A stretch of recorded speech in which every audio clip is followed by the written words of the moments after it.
I want to talk to you about the single most important thing a government can do to fight climate change. We're talking about state government as it so happens, but what I want to discuss with you could just more effectively be done at the national level.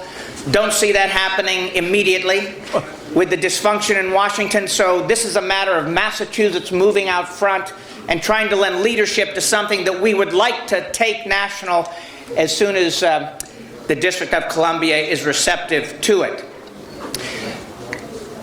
The idea for putting a price on pollution dates back about 100 years. 1920s London, coal-fired economy, right? Air as dirty as China's today. It was even clear then to people who were looking around, and I'm talking about physicians and academics, economists, that people were dying because of the dirty air, and it was coming from what we now call fossil fuels. It was coming from coal. And so a very smart fellow, a young academic, looked around and asked a price that none of us ask too often, but that economists, I think, ask quite often, and that's how do we put together the price for this thing that's making people sick? And what could a fair price be? And it's clear, of course, the price of anything, including this suit, is material and labor, a couple of secondary charges for transportation, a little allowance for profit.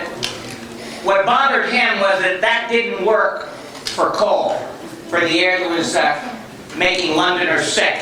He wanted to build in an honest price that included the health effects that he was observing, right? He wanted complete pricing, not an inflated price, not an excessive price. He figured that if you could honestly price this stuff, even in the 1920s, the use of it would come down and people's health, of course, would improve. And that's because we're all economic animals, so anytime a price blips up for any reason, fair or unfair, consumption goes down. We've seen lots of instances of unfair price adjustments. You add a copay to get your annual checkup, and people don't go to their annual checkups. As human beings, we're very price sensitive. As for health care, so with energy pricing. In this instance, if you add a price that represents the cost of caring for people who are made sick by virtue of fossil fuels, incidentally, people use less of it once again. But this time, they not only save themselves the money of excess use, they're keeping people healthier.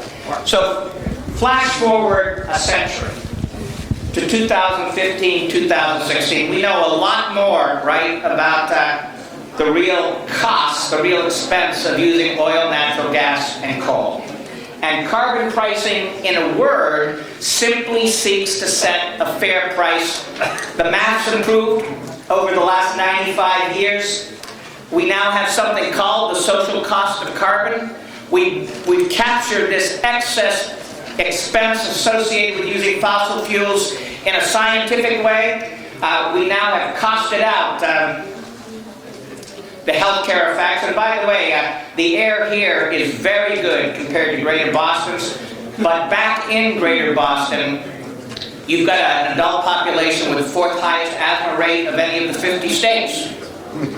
And presumably, as far as the calculators can tell, that's the expense of sitting in traffic, commuting to a job, engines idling, right? So the health effects remain, but now we have the environmental effects. Your wonderful state delegation spent much of the last 2 years not pushing back against global warming, but adjusting to the part of it that's already a fait accompli. We spent time building enormous infrastructure bonding issues around the idea that rising ocean levels are coming at us regardless of what we do beginning today.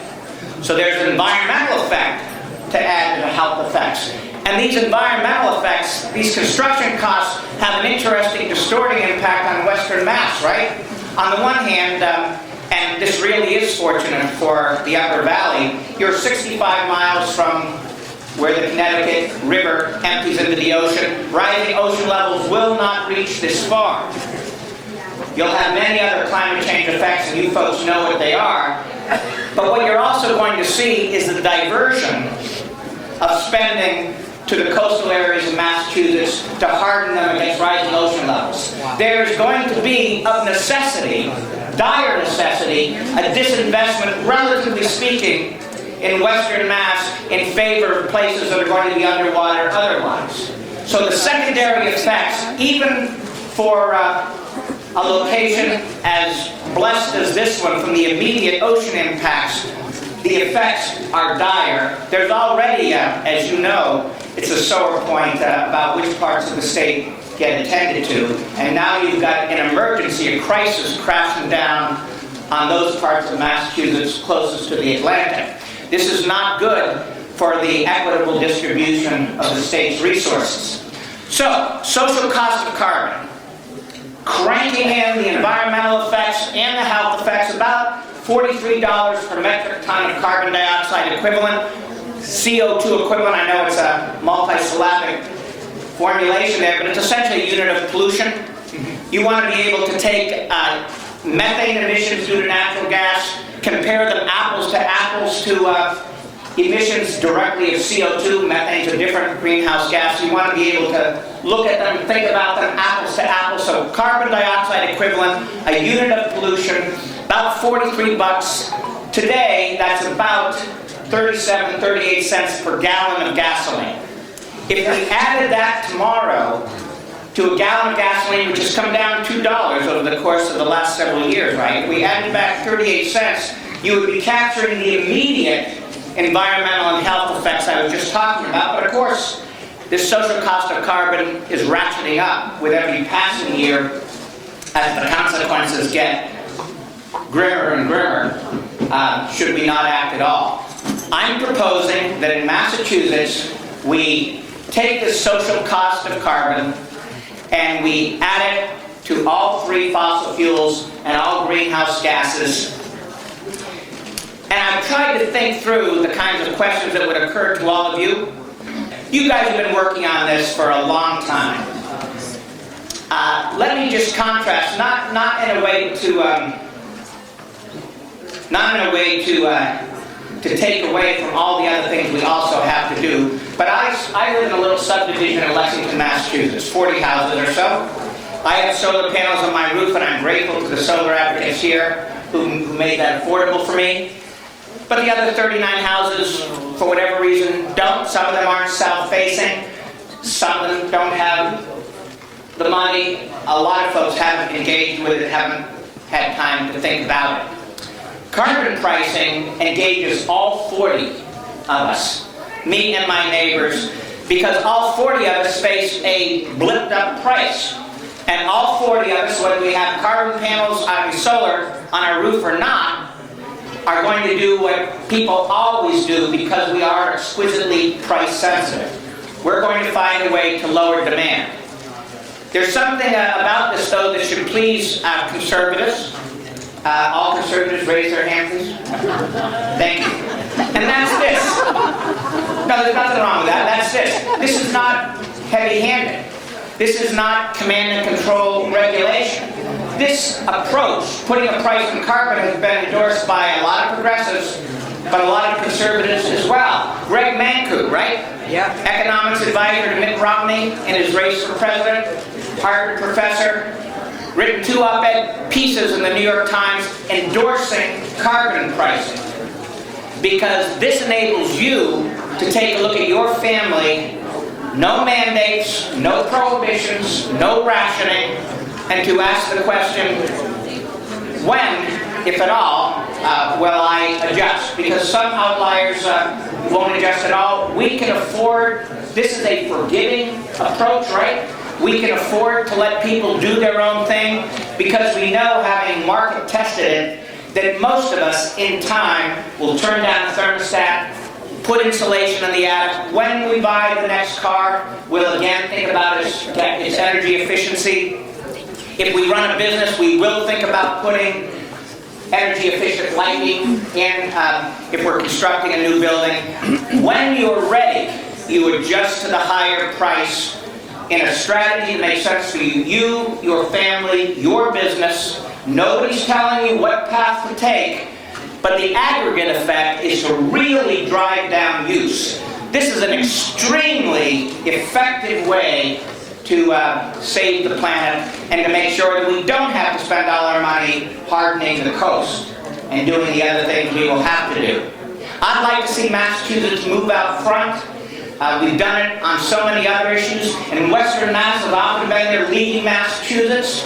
So if Western Mass leads Massachusetts and Massachusetts leads the country, and this country at least keeps up with nations around the world, we can do something on a global level against climate change.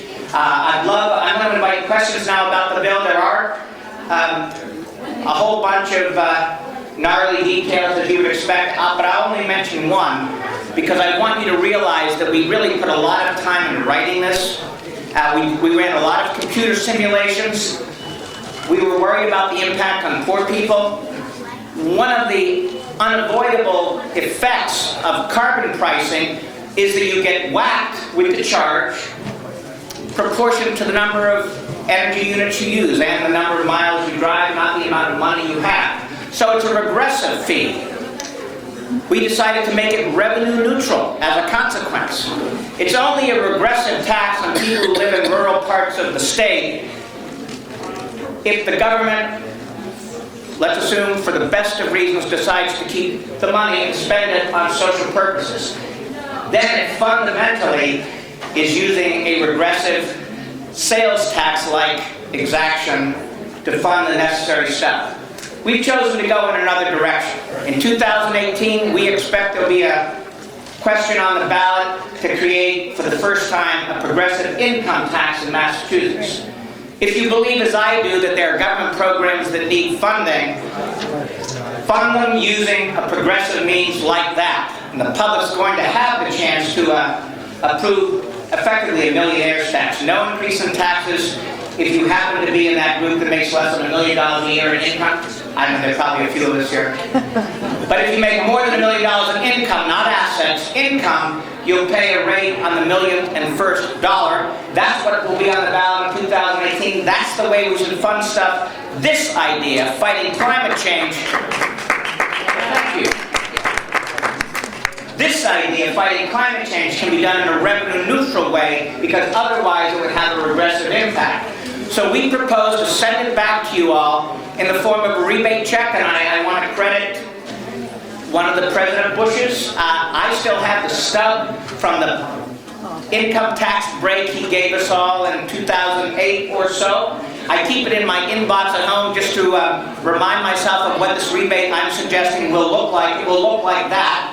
A check you get, it happens to be, let's cost it out so you get an idea of how well we are struggled with this. At $40 per metric ton of carbon dioxide equivalent carbon fee, that's about $225 for every member of your household, your kids included, because we do send it back to you based on the number of folks in your family, or I should say the people with whom you live. So, $225 times fill in the blank. That's what you get, and we're going to do something that British Columbia pioneered because they have carbon pricing. We're going to send it back to you in advance so that you can afford to pay the fee over the course of the year. We're going to estimate annual collections.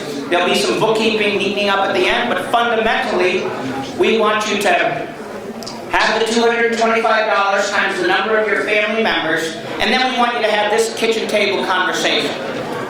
Gee, if we do turn down the thermostat, if we do put insulation in the attic, if we pay over the course of the year less than 3 times $225, we'll keep the check and make a little money on the deal. We'll go green and save the difference.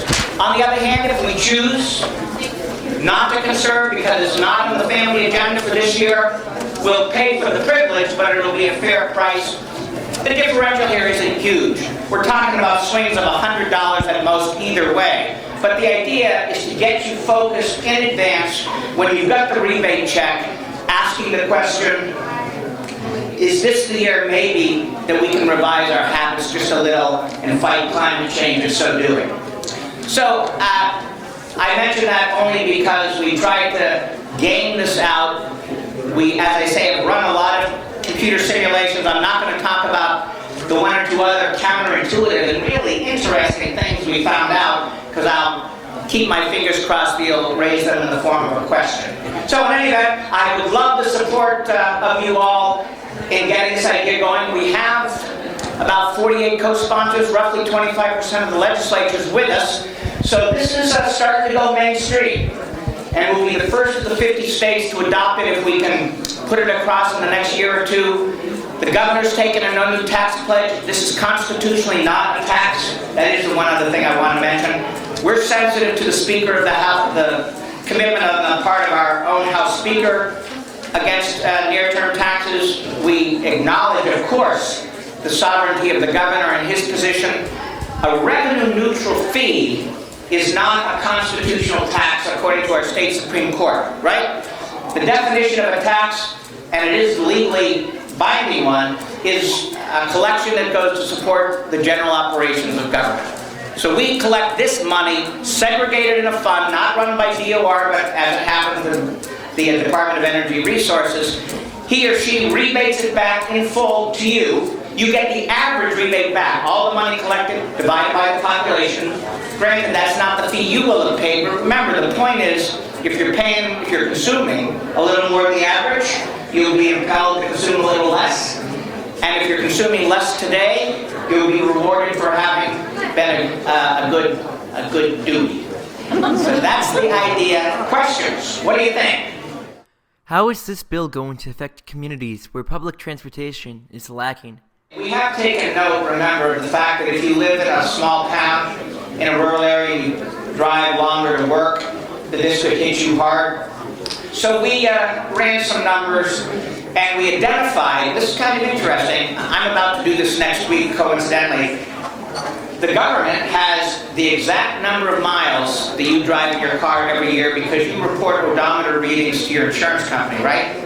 But because we know exactly how much each of us drives in the course of a given year, we can calculate that for your town. We could do it down to your zip code probably, but certainly for your municipality. And we can decide if you're one of the 150 out of 351 cities or towns whose residents drive more than the state average. It's amazing that we can become that granular. So what we wrote into this bill is that if your community consists of residents who drive 10% above the state average, you get back a disproportionate rebate. You will have paid more, and so you will get more back. And I do want to address, because it drove me crazy for quite a while, why do we gain anything in the fight against climate change if we send you back every money we charge you, every cent we charge? And the reason is because we're marvelously complicated animals, right?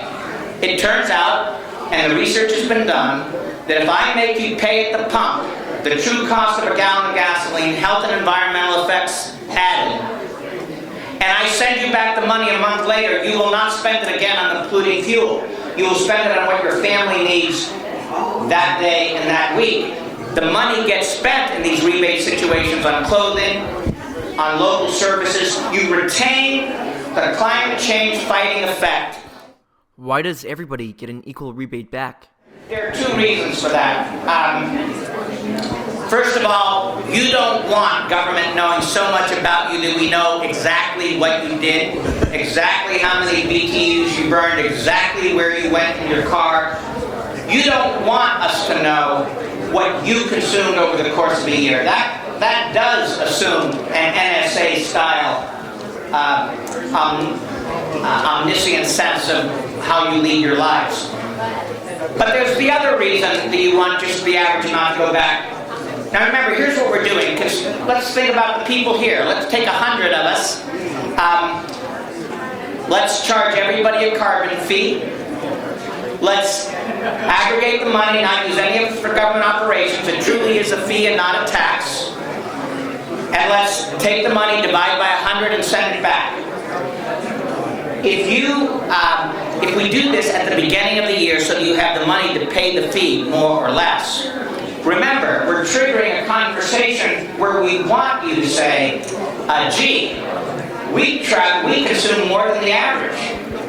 this fee won't entirely cost us. It's incentivizing us to find a way to use less. It's not requiring that we do so, not putting us on a schedule, not rationing the fuel, but it is sending us a market signal that would behoove us to use less. We want that market signal. That is the genius of carbon pricing.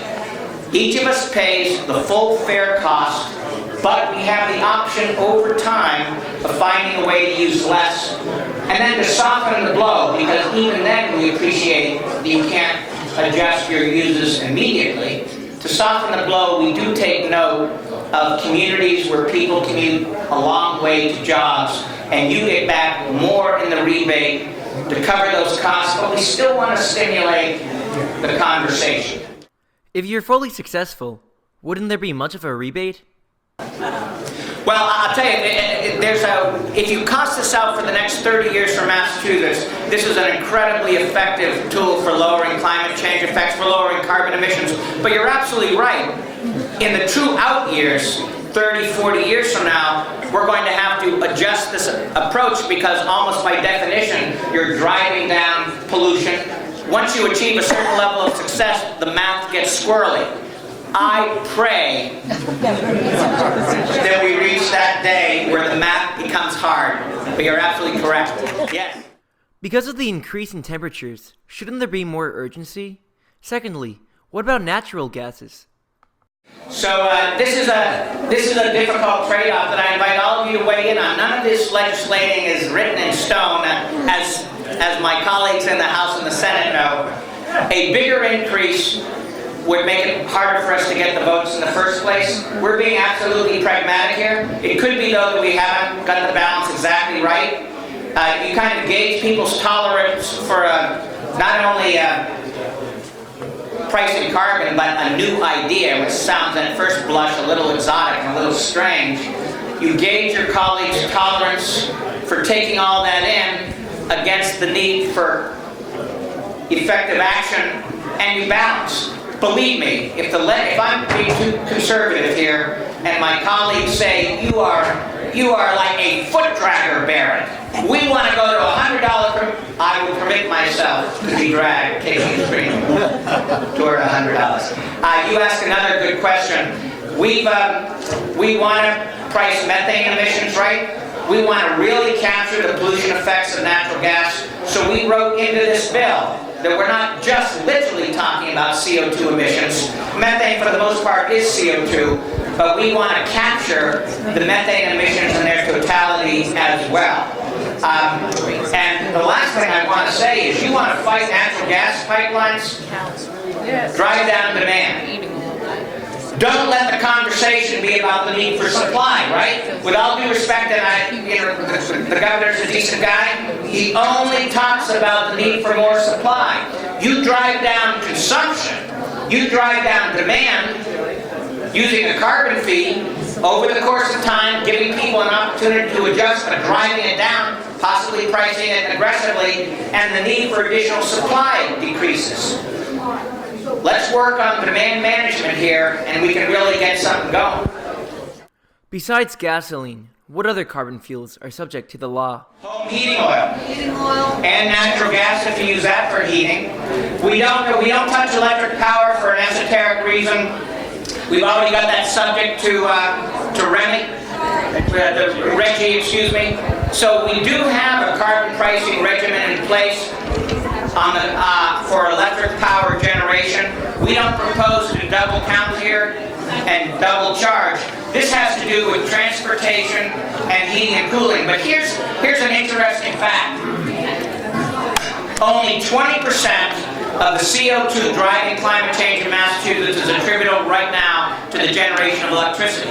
80% is transportation and heating and cooling. We've got the electric supply thing semi in control. We don't have the gas we burn in our automobiles and trucks under control. That's driving global warming in Massachusetts today, unlike some other states. We've got to get a handle of it. This is the only approach that tackles the unaddressed 80%. How do we know that the state of Massachusetts will give us the money back? Back the money first. proof of concept right at the beginning, January of a 12-month year, put the rebate in your hand, sir, first, and then charge it over the course of the year. But there is one other thing in the bill, because there has to be a little margin here for creativity. The bill says that if we don't send back all the money, the salaries of the governor, the secretary of A&F, and the secretary of environmental affairs will be docked. I don't know if that's going to make it in the final draft, but hey, give it a shot. What do you think? They did that. You know better than that. How would raising fossil fuel prices affect business in and out of state? That's a terrific question, and it's one of those questions that it allows me to talk about a counterintuitive thing that we found out when we ran a lot of computer simulations. We do have a computerized model of the Massachusetts economy done by Rebate, actually, the Regional Economic Modeling outfit out of Amherst. They have a DC office as well. Massachusetts simulation, you run my bill through the Rebate model for Massachusetts, and here's what you find out. Something that, of course, makes sense once you think about it. If you're an energy importing state, if you don't produce the stuff, refine the stuff in your borders, and you instead reduce consumption, you are costing jobs in Oklahoma, in Texas, in Alberta, in the Middle East, where the energy extraction and refining happens. You're actually creating jobs in Massachusetts, because here's the way it works. The whole point of carbon pricing is that I use less. When I use less, there's a return on my investment, and I may have to invest something. That insulation costs something. Lowering the thermostat doesn't cost a little bit in terms of discomfort. When I save money because I'm paying less for this stuff, carbon fee included, what do you think I do with the disposable income? Well, the economists love to ask that question. It turns out you spend it on local services. So this bill is modestly job positive, now very modestly, this is no panacea, 4,000, 10,000 jobs by the year 2030. Who's counting? The reason is because you want Massachusetts to be energy independent. You want Massachusetts creating less jobs in Oklahoma, no offense to Oklahomans, because the money saved, as it turns out, gets redirected on local services and creates jobs in Western Massachusetts.